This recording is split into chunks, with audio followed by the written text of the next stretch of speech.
We're back in Pittsburgh to announce the largest package of investments in the history of the Commonwealth of Pennsylvania, and it's not even close. 20 leading technology and energy companies are announcing more than $92 billion of investments in Pennsylvania.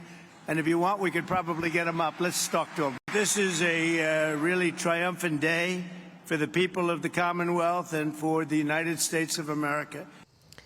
Big day yesterday. President Trump announced more than $90 billion in private sector investments into America in AI and energy infrastructure in the Pennsylvania Energy Innovation Summit.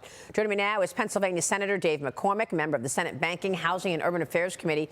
Senator, great to see you. Thank you so much for being here. Congratulations. You led that investment effort to position Pennsylvania as a national hub for artificial intelligence.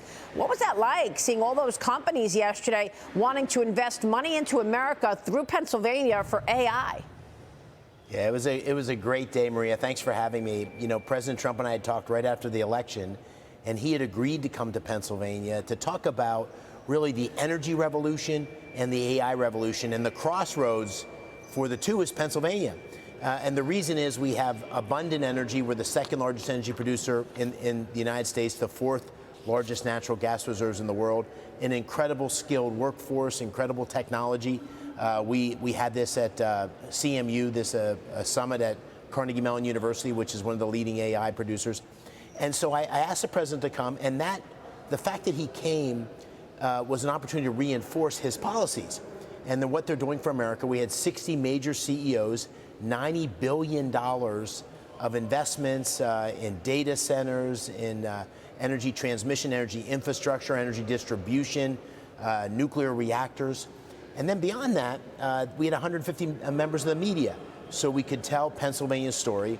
And finally, the thing I think clinched it for the president, he and I could both say, and this is what he campaigned on and I campaigned on, we're bringing jobs and opportunity to working families across Pennsylvania. So it was really a great day, and the president brought many key members of his cabinet, Secretary Bessent, Secretary Lutnick, Secretary Burgum, Secretary Wright, David Sachs, Lee Zeldin.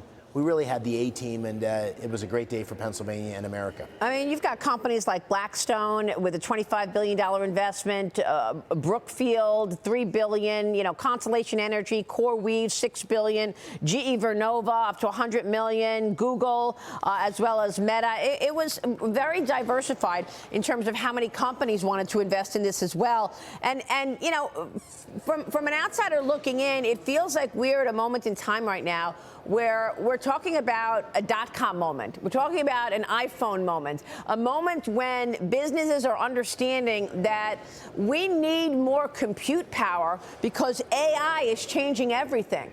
And the fact that Pennsylvania is sort of a crossroads to that because of your capacity for energy and because of the interest in AI and technology really enabled that, right? Yeah, no doubt about it. First of all, this is a race for AI leadership that the stakes couldn't be higher. China is our primary adversary.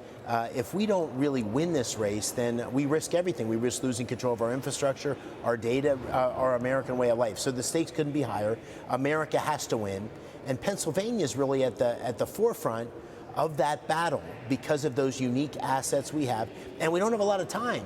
There's enormous urgency. This game's playing out over the next 6 months, 12 months, 2 years, 3 years. So the fact that we're able to bring this focus to Pennsylvania, and I think the billions of dollars, and I expect there'll be many tens of billions, hundreds of billions more in the months and years ahead, it's absolutely necessary to achieve not only a vibrant economy, but also our national security.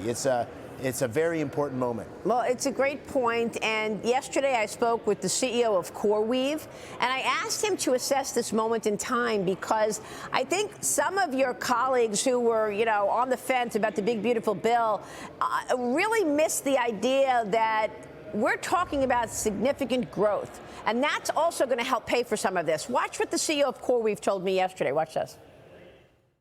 There has never been a cycle that I have been involved with where the power of the demand across society has been at the order of magnitude of what we're seeing here. The businesses need to get their hands on it. The scientists need to get their hands on it. The governments need to get their hands on it. There is a understanding that this technology will be the defining technology for the next stage of human development. And with that in mind, the companies around the world, and there are not that many companies that can actually build and run this equipment effectively. The demand that these companies are under is enormous, and it's the hyperscalers, it's a few other companies kind of that have the capacity to deliver this at scale. And one of the things that's really important for people to understand is it's scale that matters, right? Like, it's not that I can build a few computers or I can run a few computers. It's, can I run one of the 3 largest supercomputers on the planet? How quickly can I build it? How much time can I keep it up so that it doesn't break? If it does break, how quickly can I return it to a useful configuration? All of those are the questions that really drive all of the people that are populating the delivery system of this incredible compute resource. Yeah, it's a great moment, Senator, so congrats to you. And I like the fact that the president yesterday said that you won the race that wasn't even winnable, and your secret weapon is your wife, Dina. So that was great. But real quick to the business at hand, Senator, the Senate voted to pass the $9 billion spending cut package, codifying the cuts made by DOGE. The rescissions package includes $7.9 billion in foreign aid cuts and $1.1 billion in public media funding cancellations. And then there was some talk this morning about the fact that the Senate version of the Genius bill did not have the ban on a digital currency from the central bank.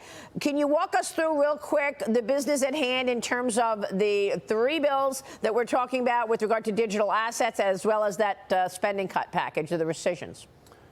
Well, listen, we finished up at about 2:30 last night, and this rescission package is just one of many things we need to do. This was, listen, we saw through the DOGE process that, our $36 trillion debt, our $2.5, $3 trillion deficit is a result of, in many cases, spending that most of the American people wouldn't agree with. This rescission package focused on a number of those things. It's a small step forward, $9 billion. It eliminated a number of foreign aid programs that clearly didn't make sense. It protected PEPFAR, which was important to me and many other people. It got rid of the Corporation for Public Broadcasting, or a good bit of the funding for that, which has shown itself to be a very left-leaning source of information. And so this is a step forward. I hope we'll see more rescission packages going forward. The Genius Act is the big thing on the agenda this week. We absolutely have to get that passed. In terms of the difference between the House and the Senate version, we'll see how that sorts itself out. But I'm very hopeful we'll get that on the president's desk in the next couple of days. All right, Senator, it's great to see you this morning. Thanks so much. Thanks for having me. All right, Senator Dave McCormick on Capitol Hill. We'll be right back.